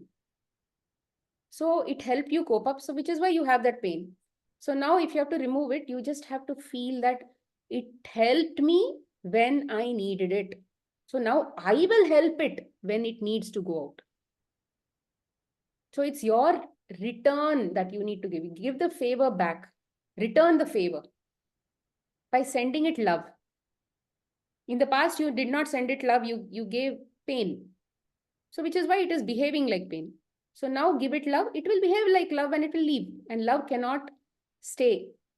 Love is always more about freedom. It will go from outside you and it will circulate and go into other people. All that it will do. Pain cannot leave your body. So that's how the job also helps us accept when you're doing job, continuous job. So, you start getting your mind calmer basically. And that's how it helps you to accept. See, with JAP and all that, what happens apart from the sound vibrations that they have, you are disconnecting yourself from something that you are always going on and on about. You're disconnecting yourself from something and you're attaching yourself to that God. God, right. Because any job, anything, or even if it's Ho'oponopono, you're connecting to that Supreme. Your intention at least is to connect to that Supreme. Right. So when the intention goes from pain to Supreme, automatically you're just shifting from a place of lower vibrations to a place of higher vibrations. You can also think about, let's say, a rose and then start to appreciate the rose. Anything that will make you feel good at that time. Like I recently have been working with a client where nothing was working. Food was anyway not working. Juices were not working. She was not able to follow anything. So all I did was you do jap. I put her on Rama's jap. I said, you don't tell me anything. Don't give me any report back. Just tell me how much of jap you did every day. That's all. And every day, 10 malas. So she kept doing. For the last 2 months, she's done 10 malas every single day. At least that much consistency God gave. So now detox has started. Now there is one inner feeling to surrender. Now there is an inner feeling to do practice acceptance, do juices. Plus the situations have also come together where she can do juices. In the past, situations were not very viable. It was not cooperating. Now situations are also cooperating. So it will take you from a place of rather from a place of constantly complaining about something to a place of acceptance. Right. It is just that you're shifting your energy from a place of, because you're accepting to do jap every day. A consistency has come. So that acceptance and surrender, you're putting into something. You're surrendering towards jap. What that will give you, how that will give you also, you don't know. But Right. you're accepting towards to do something on a daily basis and for the right reasons. And you're also surrendering to something where nobody is promising any results or the way you want. So acceptance and surrender can come in any way. You just have to observe. The skill is what I have to learn to get out of this life, to get out of this cycle.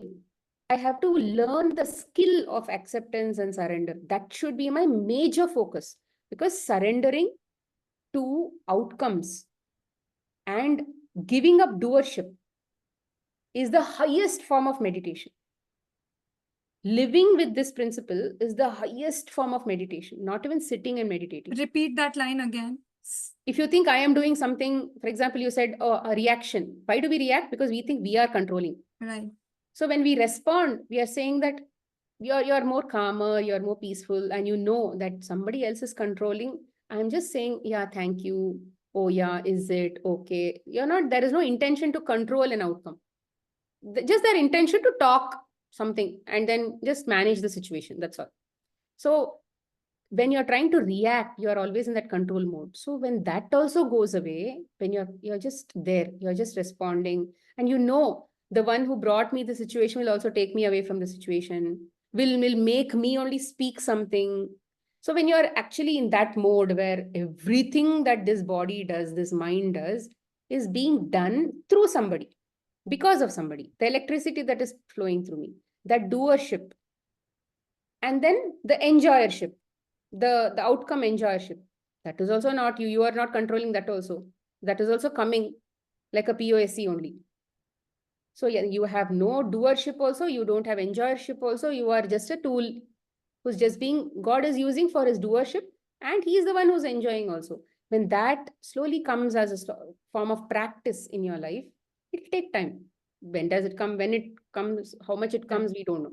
But we have to just, knowledge has come. Now we are just aligning with that. That's all. We are not resisting. Right. That's all.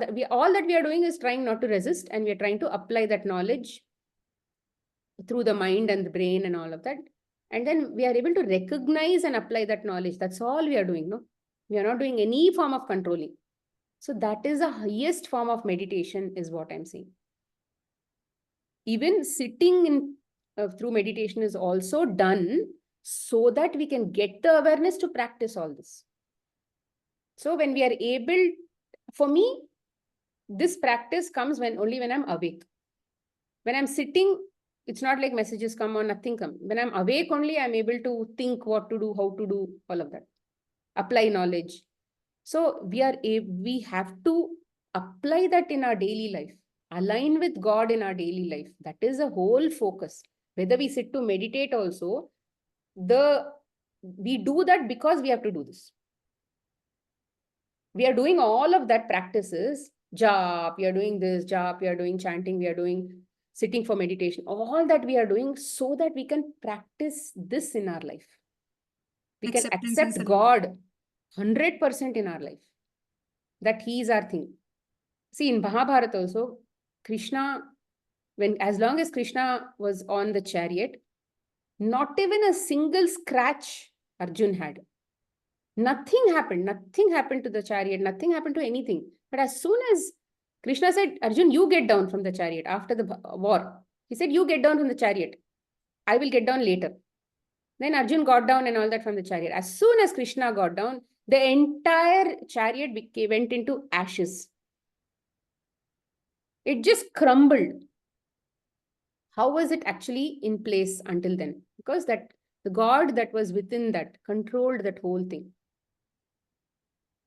So we are also in that situation only, that we are also being run by some God.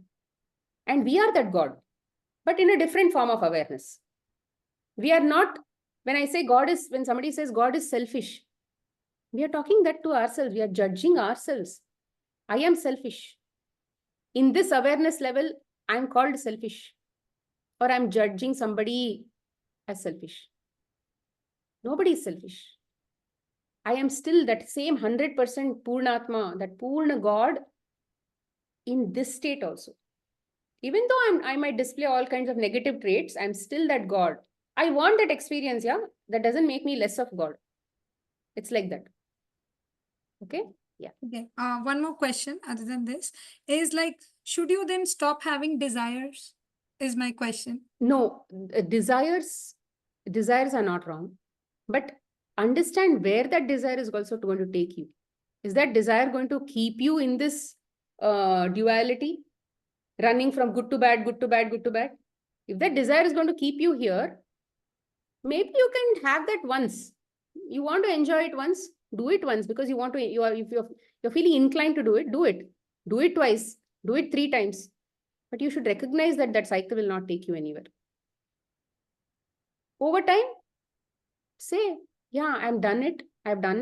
But now let me focus on cleaning myself, focus, rather, when triggers come to me, they show me something, let me make more progress on this work. The more progress I make on cleaning my antakaran, my conscience, it's called cleaning of the conscience, right? You had to discover some things, some, let's say, dark parts of you. POSCs are showing you those dark parts, and then you are able to recognize those dark parts and bring light to that dark part by taking your attention to that. Where your attention goes, energy flows. When God's energy flows to those dark parts that are within me, light will flow to that. So what you're doing, you're bringing the attention to yourself. So then that is cleaning your antakaran. That is cleaning your conscience. And then trusting that whenever I'll need something, it will automatically come to. So as you become cleaner and cleaner and cleaner, POSCs will automatically improve. Who are POSCs? Sansar, money, building, car, everything will improve. Good mother-in-law, happy people. Everybody is POSC only, right? Body, health, money. POSC has everything in it. And if you start cleaning your antakaran by accepting those parts and then putting your focus into it and making it lit, automatically everything will start changing. If you go behind desires, that desires will come today, tomorrow, but then it still does not give you happiness. So your project itself changes. When you make this a different project automatically, then the other projects will be taken care of. It's boring sometimes to do this, but it's like a systematic investment plan. It's boring to keep investing every month, every year. After 20 years, I'm going to get some returns. If somebody says LIC policy or something, it's boring because you're not seeing that returns right now. But this is what you have to do. It is like an investment. It's like a long-term investment. Even if it's boring, you still have to do it. Yeah, it's okay. Or once in a way, you can just go behind whatever you're feeling like going. But come back to this. Come back to this mode. So any negative emotion you have, like fear or something, you just accept it. Yeah, Like, fear was shown to me. They showed me fear, that I have fear. I will take my torch and then put it into me. Oh, fear, you are inside me. I recognize you. Put the torchlight on the fear. And then say, thank you. I'm sure you're there for some reason where I needed you to be fearful. I developed that attitude inside me. Maybe for some reason. Because if I did not have fear, I would have got killed by somebody.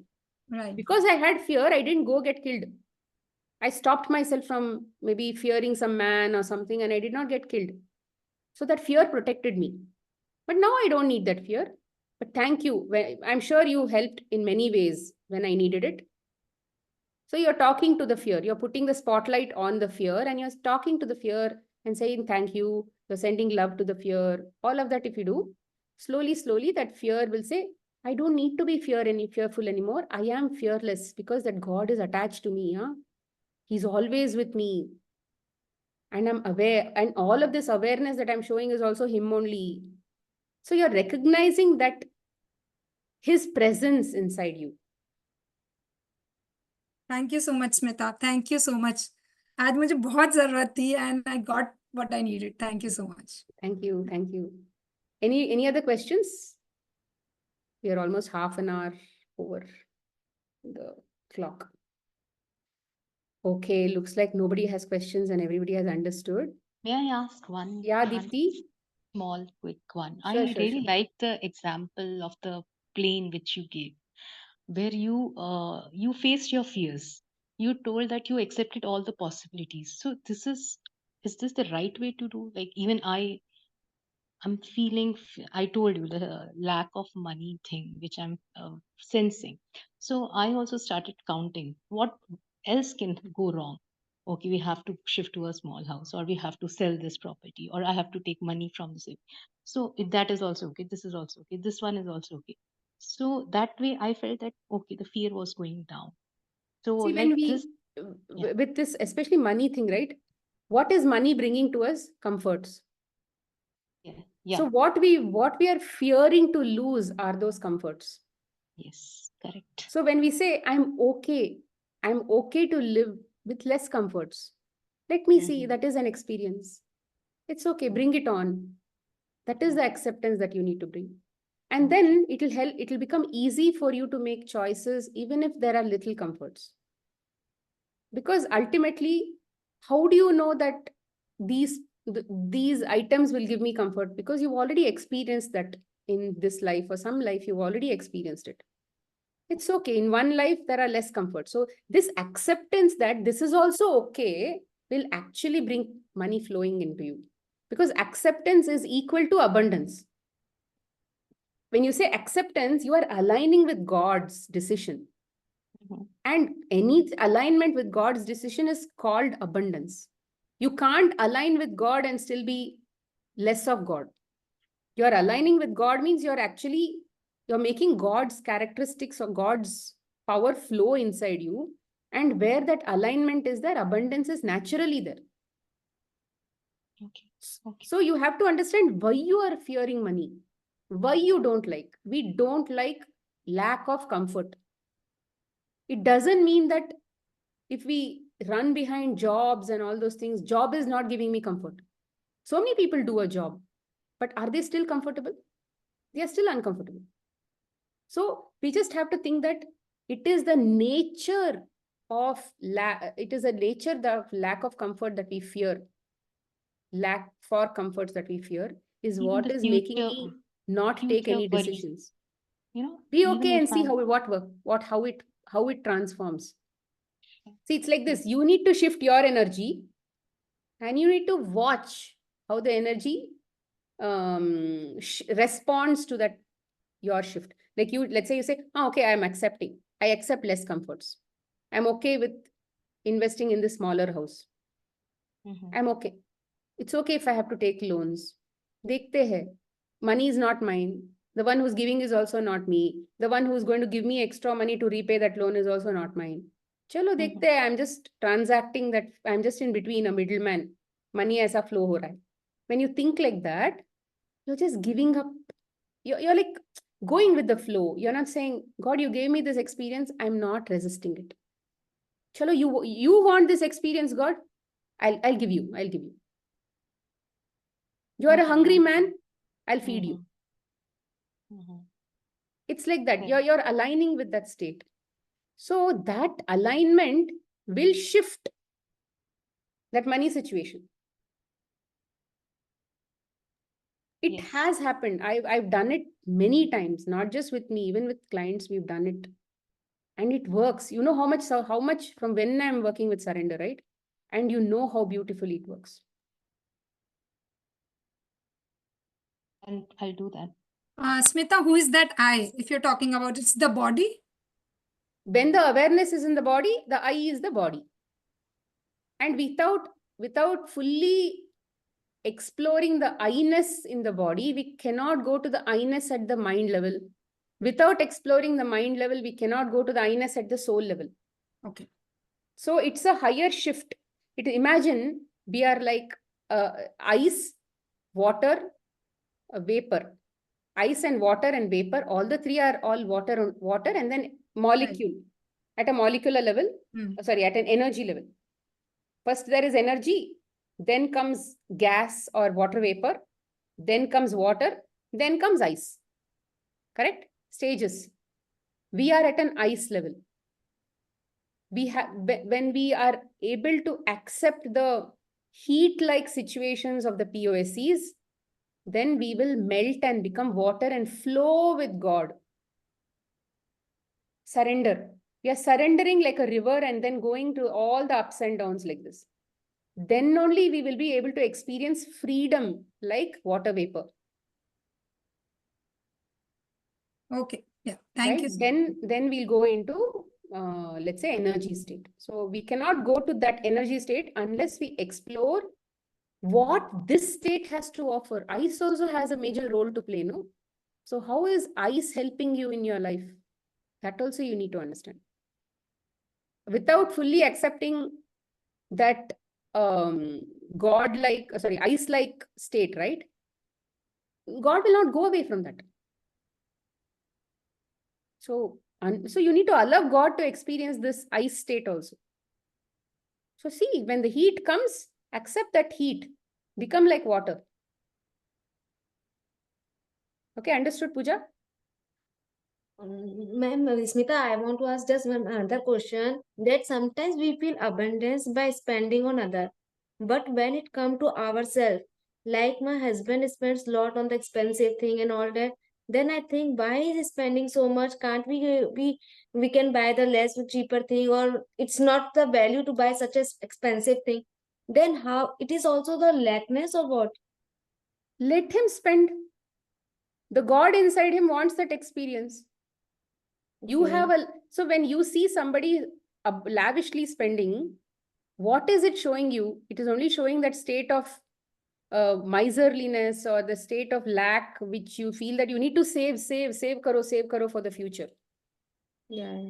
Right? You recognize that nature and just say, I will choose not to think like this and try it for few situations. Like sometimes it also happened that I spend on others and feel abundance, but when I have to spend on myself, I think a lot. Like, why should I spend on such an expensive fruit? Why should I can't go for such a local cheap fruits? Why should I spend on this? Then what is this? This is also the lackness in me. Because you think that, see, in now God has given you money. Now there is some fruit in front of you. See, it's not like I'm perfect or something. Even I do that. Even it shows me also. For example, recently, when my vendor gave me suddenly one grapes, which was like very unusual looking. I said, what is this grapes? What kind of, he said, ma'am, you asked for grapes. There was no Indian grapes, so I gave you imported grapes. I said, you should have told me, how much is this? He said, 500 rupees. I was like shocked. I have never bought any even mango worth 500 rupees. So any fruit only worth 500 rupees. So I said, okay, yeah, you should have told me. But then now the fruit is already in the house. I said, okay, fine. I thought, okay, fine. Next time it's not necessary for me to buy such an expensive one. There are already other fruits also still in the market. It's not like that is the only fruit.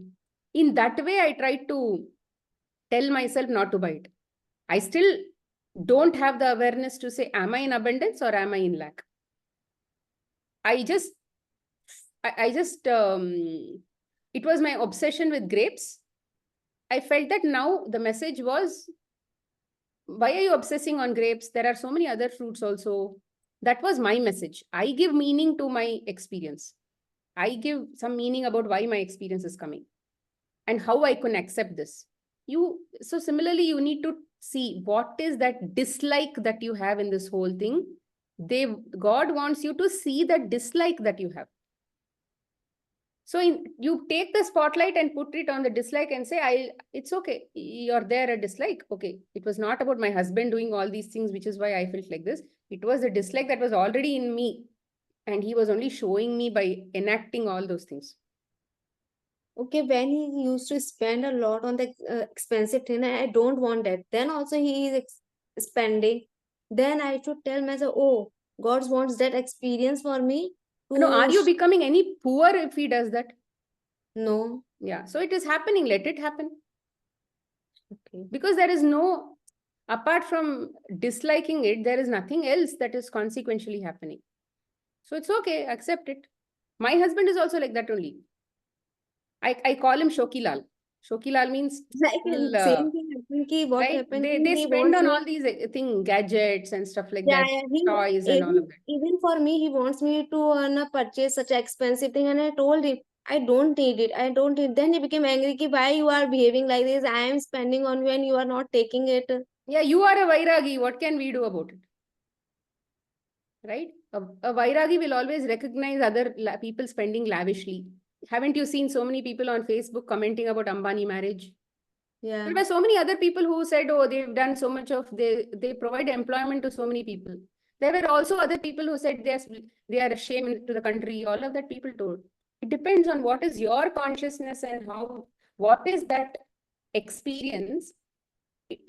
POC will come to you based on your feeling. What is it triggering inside you? If it triggers me, if I say that they are lavishly spending, shame on them, all that, that is my insecurity.